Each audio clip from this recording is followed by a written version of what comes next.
Okay, episode 18 and 19 of the Shinemon Arc. Time to talk about it because I got really excited by episode 19. Yeah, we're going to talk about episode 19 before we talk about episode 18 for a reason that'll become very obvious in a second. So I was really excited for episode 19 because we started back up in the present day again after the events of the Dimension Arc in the Koshian. Adult Shinemon Aichinyos, and I was like, oh, that's really cool. Like they were talking about Asuka and everything. And I was like, whoa, I knew there was going to be a time skip between the second and first halves of the Shinemon Arc. But this is a really cool idea, having it take place after the Dimension Arc with Aichinyov still around but still focusing the protagonist status on Shin. That's a really creative idea, that's really fun. It gets rid of the problem of this being a prequel arc so we all know what's going to happen. Maybe we can bring back like adult Mikaru and the others and stuff, and that'd be really fun. I genuinely was it's a recap episode. Episode 19 is a recap episode. We jump back to the present day for one single episode, just so that Shin can tell Aichi and the others what the events of this arc up to this point were, and that's it. That's all that happens. It's a recap episode. I'm so disappointed.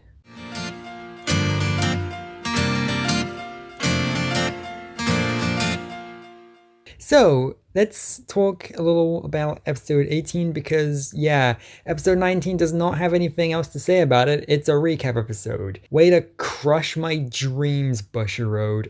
Thanks for that one. Really appreciate that. Every time you come up with an interesting idea for this anime, you squander it. Like, imagine actually seeing Shin and his gang all grown up and together again. That'd be fun. Like, seeing Shin and Asuka and Mikaru and Rive all present day. Maybe not Rive for obvious reasons, but maybe seeing them present day adults like kind of banding together again to protect the world or whatever one last time as adults. And it could be like melancholic because it'd be like, wow, this feels different because we're adults rather than teenagers and so much has changed and we're not really friends anymore. And oh god, that could have been so much fun. No, it's a recap episode. Okay, let's talk about episode 18 now. So episode 18 is an uneventful Christmas episode. When I was watching this episode, I was willing to give it the benefit of the doubt because this is the Christmas episode. This is obviously the one that aired on the week that Christmas happened. So I was like, hey, you know, any other anime for this week would have either took the week off or they would have done like a recap episode or whatever. The fact that they've actually put together an entirely original episode for the Christmas week is really impressive. Gotta give them a hand there. Very few animes actually do that. And then I watched the next episode and the next episode is the recap episode. So I guess that compliment is off the table now, right? So now I'm allowed to be a little bit more harsh on episode 18 since that one wasn't the one that took up the recap episode slot, and it's just as uneventful as the recap episode. At least seeing Aichi and Kai and the others back after all this time, yeah, I can't believe I'm saying that, right? Oh look, it's Aichi and Kai, they're back again. But at least that made me go, oh, that's cool.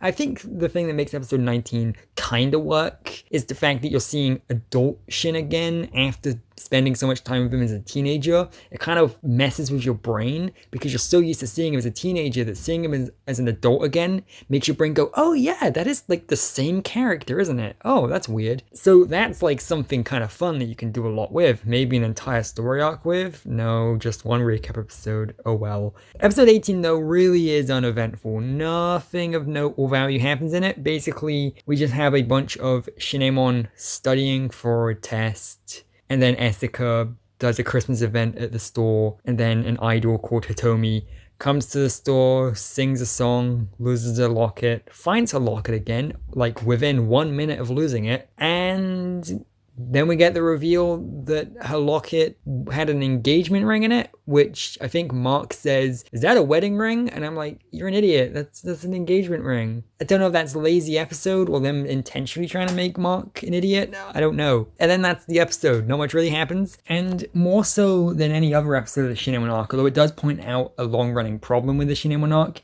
is it made me think, who is any of this even for? Having an arc where you go back in time and explore Shinemon's backstory and everything, that seems like an arc that's for long-running fans, for people who have already seen all of the anime, maybe even read the manga, people like me. Like, this is obviously not really supposed to be an arc that anyone starts with because they don't even really have a practice card fight where they do the tutorial. They do like a joke in this episode where they start to do one, but then they reveal that the character's deck is all entirely just copies of one single card, and so they give up on the practice card fight. I don't know what the point of that joke. Well, I mean, it's to be funny, but the execution of jokes in this arc are very weak, in my opinion. So it's like, it's obviously not for new fans, which is a bad idea. I feel like to some extent, pretty much every arc should be for new fans in some regard. But oh well, like this arc doesn't really seem all that interested in appealing to new fans. Whatever, that's fine. But it's not really appealing to me either, because that's the thing. It's like, if it's not appealing to new fans, if it's trying to like be like, hey, here are these characters you already know about, and we're gonna give them backstories and do a prequel and everything, surely it's supposed to be people like me who've seen like the entirety of all of the anime up until this point, or hundreds of episodes of them. But I don't really care, and hey, maybe I'm the outlier, I don't know. But yeah, and this episode really made me feel that, because we get introduced to this new idol character, Hitomi, and she just kind of exists. I think, I haven't done any research on this, so correct me if I'm wrong, and I'm sure you will. I think she's supposed to be the mother of a G character, specifically while the Bermuda Triangle idol from G, I can't remember her name. She was like this little kid idol who like played with Bermuda Triangle cards and stuff. And the reason I specifically say that is because 1, they look similar. 2, they're both Bermuda Triangle idols. 3, they have this really on-the-nose line at the end of the episode where she puts her engagement ring on and she says, I hope my child can be into CardFight Vanguard. And it really threw me off for ages. But then after having a bit of a think about it, I'm like, is she supposed to be that character's mother? And the fact that I'm like I'm a big time fan, been watching the anime for years, seen every episode, look at me flexing about how much I've seen of an anime, right? But the fact that even I struggled to make the connection there really makes me wonder like who this is supposed to be for. And plus, even when I figured out the connection, instead of going, oh, that's the thing I recognize, how very cool of it, I was just like, okay, what was this supposed to add again? It would be cool to get us to care more about this G character by introducing us to her mother and making us care about her mother. And so we're like, oh cool, now I care about the daughter more by proxy, right? But she doesn't really do anything. She just kind of performs a song and that's it really. She's definitely one of the weaker execution of idols in this franchise. In fact, the only idol in CardFight Vanguard I like less would be her daughter, if that is her daughter, just because they don't do anything interesting with it. They just do the thing that every other idol anime does. They go, hey look, it's an idol. We're going to have all the characters comment about how pretty and cute and everything they all are, but actually forget to give them any kind of memorable personality. Like, I think that she's supposed to be a bit of a forgettable klutz, but there's nothing particularly like dynamic or interesting about that, which is a shame because Vanguard is actually pretty good at handling its idol characters by being self-aware and giving them like dynamic characteristics and stuff. But Hitomi just comes across as forgettable. The only even close to memorable thing about her is the fact that she is giving up being an idol so that she can have a family. Maybe they could have went deeper with that and really kind of explored this sort of like being an idol is like so much work that you can't really have a family and be an idol at the same, like that kind of thing. But no, they don't really touch upon that all too much. They just kind of go, hey, she's quitting, I wonder why. And then at the end of the episode she puts an engagement ring on and we're like, oh, okay, that's why. To set this up, they have a storyline, in the biggest of air quotes, about her losing the locket that she keeps the ring in. But not only do we see the assistant pour at her bag and make it fall over so that we know that it was the cat that did it, minutes before this gets brought up by any of the human characters, we immediately just have Misaki solve it anyway. The entire plot line, in air quotes,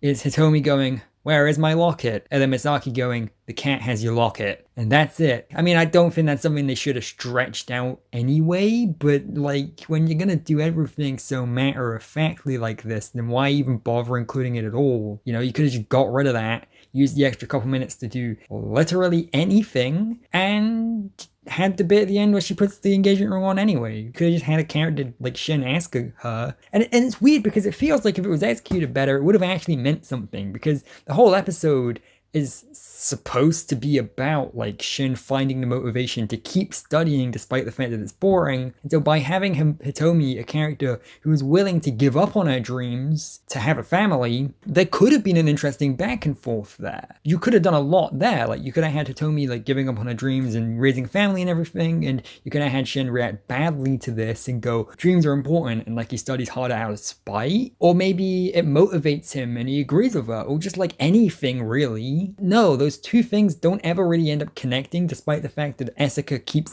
seeming to insist that it does. But oh well, light and fluffy episode. It's not really supposed to mean anything. It's just something to have on in the background while you're celebrating Christmas. Okay, fine. But even in that regard, it's still not as good as the Halloween episode, because at least the Halloween had some like cutesy memorable moments. You had Rive dressing up in like that fursuit thing. You had Mikuru dressed up as a witch and it was cute. The Santa outfit, not as cute. That's one hill I'm willing to die on. But like here was just nothing. It's just like whatever, who cares. A very disposable throwaway episode. Very much filler in all senses of the word. I would have preferred to just have another one similar to the Halloween episode where we actually see Shin himself trying to figure out how to do an event like this. Maybe Asuka could have challenged him and gone, hey, to prove to me that you are actually indeed worthy of looking after the shop, we're going to have a Christmas event and I'm going to leave it to you to figure out how to do it, right? And we could have had like Shin and his friends try to throw a Christmas event and Asuka keeping a close eye on him to make sure he does it properly. And there could have been a lot of like learning moments where Asuka decides to help him and everything. But no,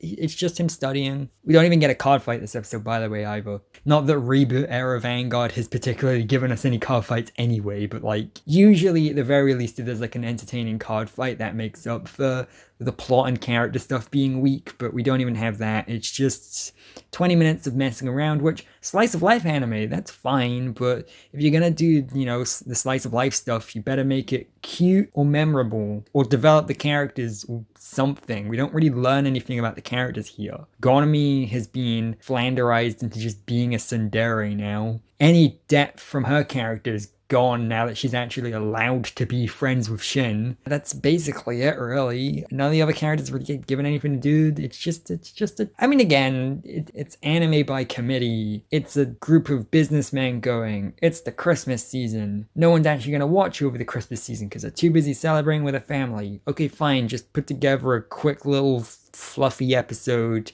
that's forgettable just so people can have it on in the background while they're celebrating Christmas. That'll get the job done. And yeah, it gets the job done. I don't have anything else to say. There's no depth to dig into. And like I said, even for a slice of life episode, it's just, it doesn't even give you that like warm fuzzy feeling of like, this is a bunch of friends hang. It doesn't even really have that. That's the episode, I guess. I'll see you back with hopefully the real episode. The fact that I left this episode thinking, hey, maybe the next episode will actually, you know, have something of value in it, because that's 2 now in a row of just nonsense filler and then immediately followed by recap. Which I know we just had like the dramatic finish to an arc, but that arc was only like 17 episodes long, and well, yeah, it was kind of weak. So maybe after like a big epic, like, you know, 60 episodes of Link Joker, maybe a couple of episodes of nothing happening would help be a good tone breaker. But after like 17 episodes of underwhelming shonen, I don't really need a break from that. So yeah, I'll see you back here later with maybe the actual continuation of a story or something, or even just good slice of life stuff. That would be cool too. Yeah, see you later, basically.